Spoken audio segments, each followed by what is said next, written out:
ആർദ്രവക്കപ്പ് എങ്ങനെയാണ് ഉപയോഗിക്കേണ്ടത് എന്നതിനെക്കുറിച്ചുള്ള ബോധവൽക്കരണ ക്ലാസ് ഡോക്ടർ അഞ്ജലി പ്രകാശ് നിർവഹിച്ചു. എന്തെങ്കിലും കുഴപ്പമുണ്ടോ, നല്ലതാണോ എന്നൊക്കെ അന്വേഷിക്കാൻ വേണ്ടിയിട്ട്. അപ്പൊ ഇപ്പൊ നിങ്ങൾ ഡീറ്റെയിൽസ് കൊടുക്കൂലേ, അപ്പൊ നിങ്ങളുടെ മൊബൈൽ നമ്പർ അടക്കം കൊടുക്കൂലേ, അപ്പൊ നിങ്ങൾ ഒരു 3 മാസം കഴിഞ്ഞിട്ട് വിളിച്ച് അന്വേഷിക്കും. അപ്പൊ നിങ്ങൾ യൂസ് ചെയ്തിട്ട് അപ്പൊ നിങ്ങൾക്ക് പറയാം എങ്ങനെയുണ്ട്.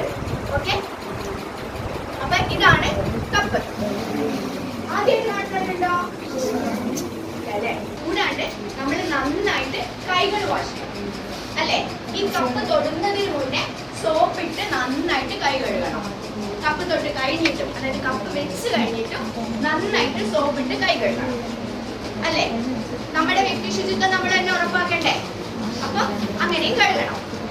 പിന്നെ ഈ കപ്പ് 3 സൈസിലുണ്ട്. എന്താണെന്നറിയോ, നമ്മൾ ഈ ഉള്ളിലോട്ട് വയ്ക്കുമ്പോൾ ഇതിന്റെ ഈ ഏരിയ ഏറ്റവും ചെറുതായിട്ട് നമുക്ക് കിട്ടും ഇങ്ങനെയാ. അതായത് സി എന്ന് പറയുമ്പോൾ ഇച്ചിരി വലുതല്ലേ ഈ ഏരിയ അല്ലെ. 7 എന്ന് പറയുമ്പോൾ ഇച്ചിരി വലുതാ അല്ലെ.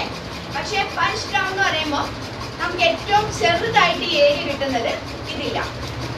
കിട്ടിയോ? ചെറിയൊരു ചരിവിന് വേണം നമ്മളിത് ഉള്ളിലോട്ട് കയറ്റി വെക്കാൻ. ഇച്ചിരി ചരിച്ചിട്ട് കയറ്റി വെക്കണം. മനസ്സിലായോ? നിങ്ങൾ പേടിക്കണ്ട. ഞാനും അത് ഇങ്ങനെ തന്നെ വിചാരിച്ചു, എന്തോമോ ഇതൊക്കെ എങ്ങനെയാ ചെയ്യാന്ന്. പക്ഷെ ചെയ്ത് കഴിയുമ്പോൾ റെഡിയാവും. ചെയ്ത് കഴിഞ്ഞുണ്ടല്ലോ, അത് യൂസ് ചെയ്ത് കഴിഞ്ഞാൽ നിങ്ങൾ വിചാരിക്കും അയ്യോ ഇതെന്താ എനിക്ക് നേരത്തെ കിട്ടാഞ്ഞെന്ന്. ഇരിക്കില്ലേ, സ്ക്വാട്ടിംഗ് പൊസിഷൻ എന്ന് പറയും. ഇരുന്നിട്ട് നമുക്കിത് ഉള്ളിലോട്ട് കയറ്റി വെക്കാം. ഒരു കാല് ഒരു ഉയരത്തിൽ കയറ്റി വെച്ചിട്ട്, ഒരു കാല് മാത്രം ഉയരത്തിൽ, അത് ഇന്ത്യൻ ക്ലോസറ്റിലോ സ്റ്റൂളിലോ എന്തിലാന്ന് വെച്ചാൽ കയറ്റി വെച്ചിട്ട് നമുക്കിത് ഉള്ളിലോട്ട് വെക്കാം. ചിലരുടെ മുഖമൊക്കെ ഇങ്ങനെ വെക്കാം, ഇങ്ങനെയൊക്കെ യൂസ് ചെയ്ത് കഴിയുമ്പോൾ അതൊക്കെ റെഡി ആവും കേട്ടോ.